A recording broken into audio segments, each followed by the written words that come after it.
past few years calling you their friends. I can't. Can you hear me? I can't hear you, Colin. Hello, can you hear me now? I can hear you now. I can hear you now. Yeah. How are you doing? Love it. Not so bad, mate. Yourself, you good? Yeah, I'm good. Thanks very much for speaking to me. I appreciate it.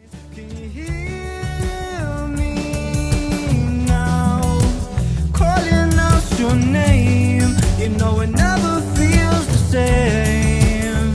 Thanks very much for taking the call. I appreciate it, especially under the circumstances. I imagine you're probably busy because I know you've got this new release coming out on Friday as well now that you must be really excited about. Yeah, very fun. All things are going forward. Yeah, I'm curious. How did that this kind of reimagining of these 5 songs? How did that come about? Was that just kind of a bit of fun, or was that just to kind of explore new genres and see how well you managed to pull it off? How did it all come about? Well, originally we were going to do like an acoustic sort of live session thing, and then we started sort of working on the Coming Alive one, and then it turned out to sound kind of cool, like spaghetti westerny.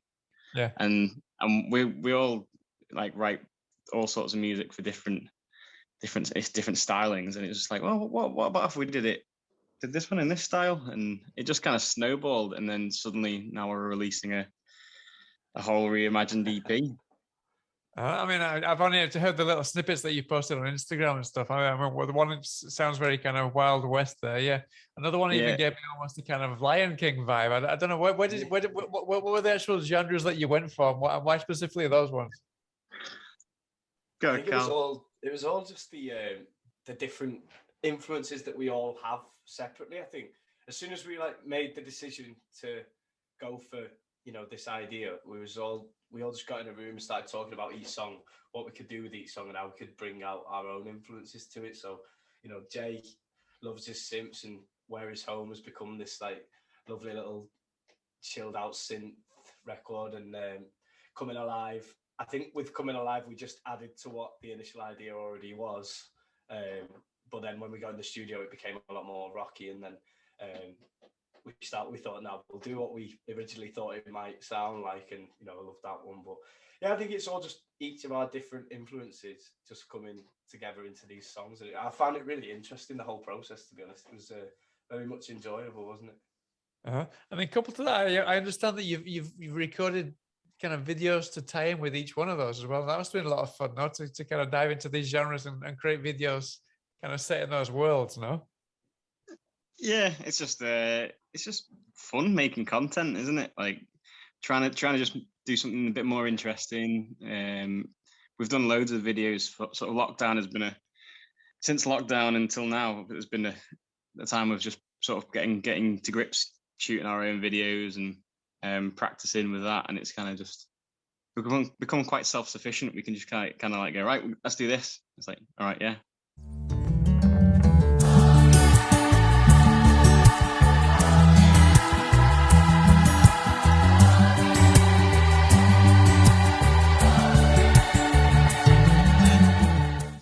And then in terms of the songs, I think how much of those 5 songs had you written before COVID? Because I know that you've done. I was reading a few other interviews that you've done, and you kind of said, I mean, it's kind of, it's impossible not to compare like any movies that you watch or any songs that you listen. It's impossible not to kind of compare them to what's going on right now. But I think pretty much all of those songs were written pre-COVID, no? Yeah, I think that was the interesting thing, that when we were putting each of them out, we was completely locked away. It was like the first COVID lockdown where we just couldn't do anything. And every time that we put one out, we was like, this is relevant to right now, but we wrote it like a year before, and it all sort of came together like that. But yeah, all of it was pre-COVID. We'd done it. I think it must have been like a year before, something like that. We started getting together, but yeah, all of it before, and then it just seemed to add up to what was going on. It was a very weird one. But they were recorded pre-COVID, or some of those were recorded during COVID?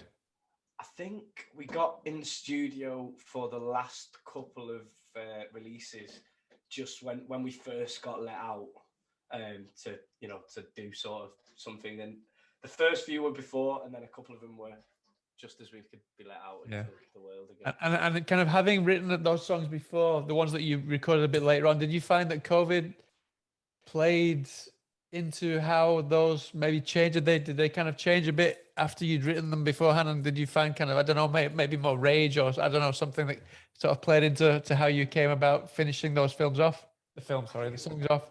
I think it was more when we got into the studio. I think it was, we tried to get COVID out of our heads when we was doing it all. I think it was more a case of, because we was a brand new, fresh band, we were learning from our own, you know, not mistakes, but learning from things that we'd done in previous sessions.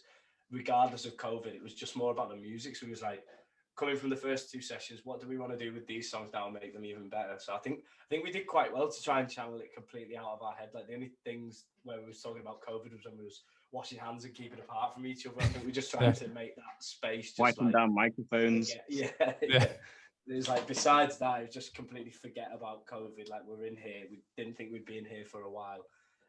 So somehow it didn't filter into the process at all, I wouldn't say, anyway. Yeah, and I mean, even though you kind of you'd recently formed just beforehand, luckily all of you had your own studios at home, no? Because I was just speaking to another band recently, Blackwaters, and they didn't have, they had really kind of rudimentary equipment in the house that they were sharing, and they managed to record a whole album there on their own, but there was really rudimentary stuff. So I mean, how did you go about recording stuff and kind of not just recording, but kind of getting these songs together once lockdown kicked in, having all this equipment and studio equipment in your houses? Yeah, well, for me, I've had sort of a little home studio for quite a while. I do a lot of teaching, and I do a lot of sort of recording and stuff at home, and and just being able to be like, oh, here's an idea, or someone's had an idea and they've stuck it in the Dropbox, and then I need to add some guitar to it, or you know, we were able to all come up with something and then send it to each other and sort of self-produce ourselves.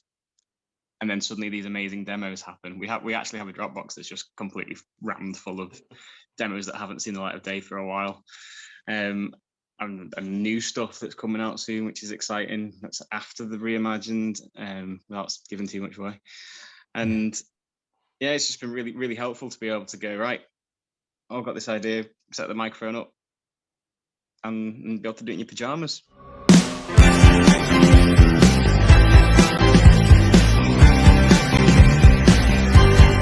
It seems strange, we are going our own way. We look above for the answers we already know. I mean, obviously, because you're a new band. I mean, I don't think you did. I don't. Have you actually managed to get out on gig and play those songs live yet? We've done a couple now. We got the first gig was in August. It was a festival. Right. I think we did 2 of those, and then we headed up to Glasgow and did a gig there, and then we did one back at home in Liverpool on the 18th of December. So I think like nearly 3 years together and 4 gigs. Yeah, that's what I mean. So I mean the fact that you've been together for so long, and I mean, imagine you've amassed quite a fair few fans since then, and to kind of get out onto the live circuit and see people who know your songs, know the lyrics, it kind of must have been a surreal experience, no?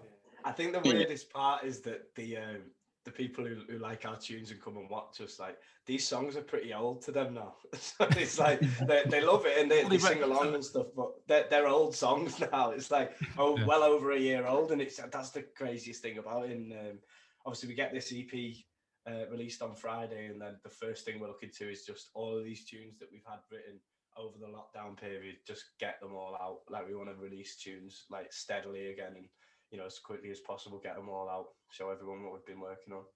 And I mean, I don't know if you work this way, but I imagine a lot of bands, it's really important that they get to play the new songs in front of a live audience to kind of see the reaction and see how well they go down. So not being able to do that as a band who's only played 2 gigs, how has that affected the way that you've written music, or has it affected it at all?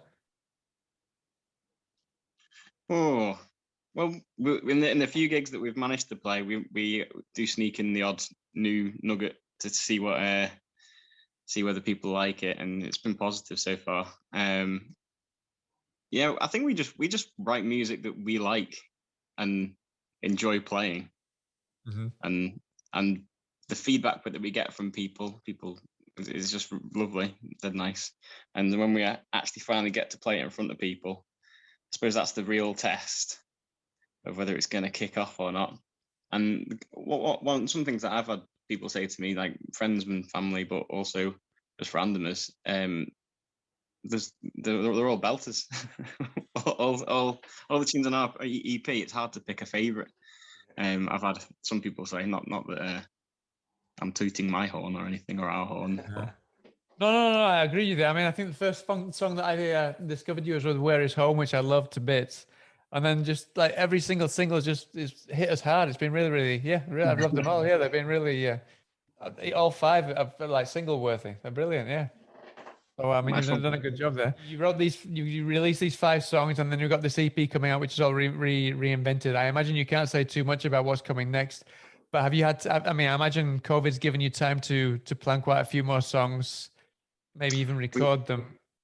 Yeah, is it similar in style, or have you? I mean, because you've kind of reinvented these 5 songs, have you found that you've kind of gone down another path, and you found something else that kind of tickles your fancy, and you want to go that way a little bit as well this time?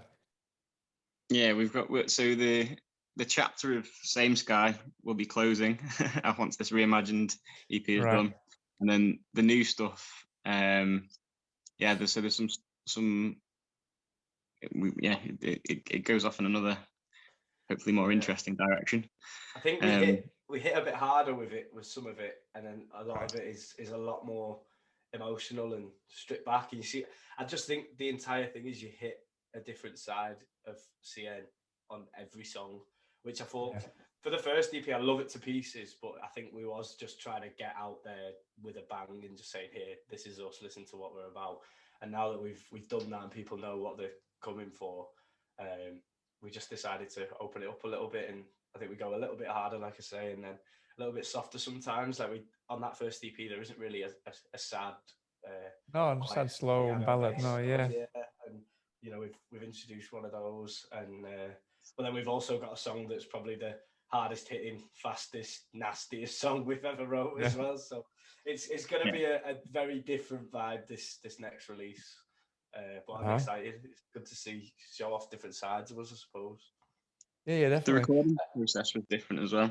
That's what semi-interesting is that we went in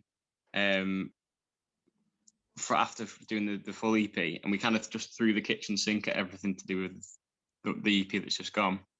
And then with this one, we were very sort of surgical and careful about everything that goes into it. So it is a different sound. And when you do record, I mean, you played some really great live, when you were in lockdown, you played some really great live versions of your songs. So when you do record, do you kind of try and keep it as live as possible? A bit like kind of the Get Back documentary, if you've seen that kind of in the studio, keep it as raw as possible. I think that's the beauty of when we do go in the studio, is the first thing that we do is just flesh out the tune. So we all get set up in a rehearsal style, and it's hit record. Alec Britz, the producer, hits record, and we just thrash them out as they are. And then we say, oh, we like this, and then the best thing for me that I love about being in the studio with Sienne is, as soon as we've done that a few times, everyone's warmed up and ready to go. I leave the room, but then the rest of the boys stay in the room. So pretty much the entire song instrumentally gets bashed out together, and then it's only little parts on the top. So the entire spine of the core of the tune is done, all 3 of them just blasting it in a room, which I just think is cool. I love it to bits. It just gives off the vibe that we want to give, where it's like we're live, it's just plug in and play, and that's what my favorite part of the studio is, just sitting there listening to it. I'm in the room with Alec and just listening to these 3 just go crazy in there. It's amazing. So it sounds like you've got quite a few things down, recorded, ready to go fairly soon afterwards. Now, are you ready to kind of hit the ground running afterwards? We don't want to stop now, do we? Nope. Yeah, we've already got the next sort of EP lined up. Exclusive. Yeah. We're very, very excited about getting that out. But we wanted to make sure that we like I said, closed the chapter on Same Sky, and the things that we've managed to do as a band over the short time we've been together, especially with the pandemic slap bang in the middle, that's all culminated in being able to put this EP out ourselves, without, you know, doing all these demo recordings and going around each other's houses and learning how to mix and all those stuff. Without that, this wouldn't have happened. So it's nice to just be able to go, done. Yeah. It's quite. I mean, it's quite curious because you. I mean, I'm sorry to interrupt you there, but because I mean, you've only been around for 2 or 3 years. It's curious that you say you want to close a chapter, even though you've only played these two kind of live to a couple of crowds. But at the same time, when you say you want to close this chapter, but when you do eventually kind of, if you get around to recording an album sometime soon, will that chapter come back into play? Maybe to kind of, would you use some of those tracks on a future album, or are those kind of done and dusted, and that's kind of something that you just kind of started off with, and you want to go somewhere else if you release an album sometime soon? I think with it, it's. I think the reason we call it a chapter and we want to finish it is because it means so much to us, that EP. Just the fact that it was our first, you know, stint together of writing songs. We was made up with the production aspect of it and made up with how people received it. And it just felt like, all right, this is what Sienne are now. And I feel like that's what, whenever we meet people and they'll say things like, can you hear me now? And stuff like that. Right. That's the first thing I said to you before. Yeah, literally. But it's the finishing that now. So it's like, right, okay, I'm happy it's there and we'll keep playing it live. But, you know, another EP with other songs. And then when we do get round to doing an album, that'll be all brand new as well. Because I think we've got so many tunes already, and we enjoy the writing process so much. So it's like, that's happened now. Let's enjoy it. It's still there. You still listen to it. But why not just fill that gap with brand new songs and stick some more out? Because we've got loads and we want more.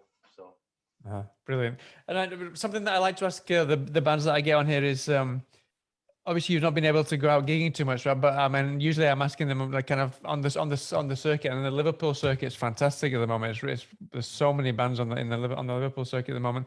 Just kind of from around where you are, or bands that you've come across over the last couple of years during lockdown, is there anyone that you think needs more recognition, that you think aren't getting enough recognition? So anyone that you'd recommend that people aren't really talking about, that you've kind of bumped into or come across over the last couple of years in lockdown, or while you've been gigging? There's a band. I come from Warrington personally. The rest of the boys. Oh, you're from Warrington, right? But from around Warrington, it was a weird one really. I saw them play. I think it was just before lockdown. They played a little venue in Warrington, and a band called Crawlers, who I thought really cool band. And I was like, okay, they're gonna get somewhere. They're gonna do well.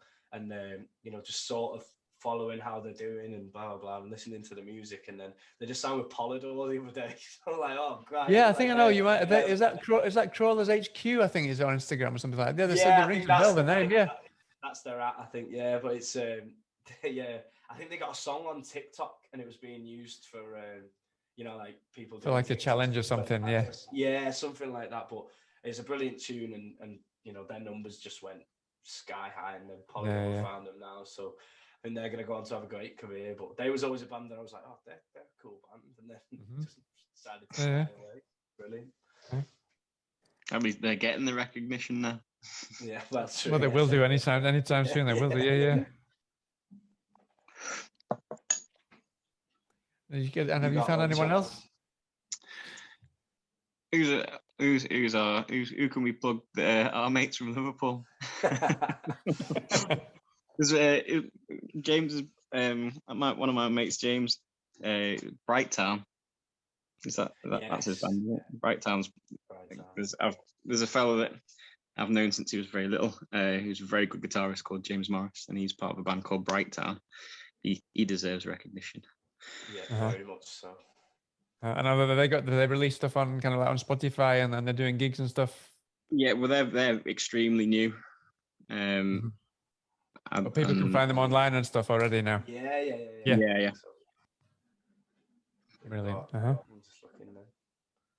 Yeah, they're on Spotify and stuff. They got some really good tunes. I think everything that James Morris does, I think it's more him as well. Like the guy, he just deserves to be big time. Like one of the best for a young guy, one of the best guitarists I've ever seen in my life, and really cool guy as well. But there's the obvious ones around Liverpool that are on the cusp of it that you'd love to see make that next step, and then see Red Run Club now. No, Red Run Club are just after the. I just saw they announced that they're off to America with the Lathams supporting them. That was just fantastic. Yeah, it's crazy, isn't it? And we'd also be remiss for not mentioning our management friends, Columbia. Yes, Columbia, yeah, they're great as well. Yeah. Brilliant. Well, thanks so much for your time. I wish you the best of luck. I will let you know when it goes live, and hopefully I get to see you at your third or fourth gig when you manage to get out and play the new chapter. Thank you very much. All right, thanks very much for speaking to me. It's good to meet you, and I hope to speak to you again soon. Take care then. Cheers, man. All right, then. Cheers. Bye now.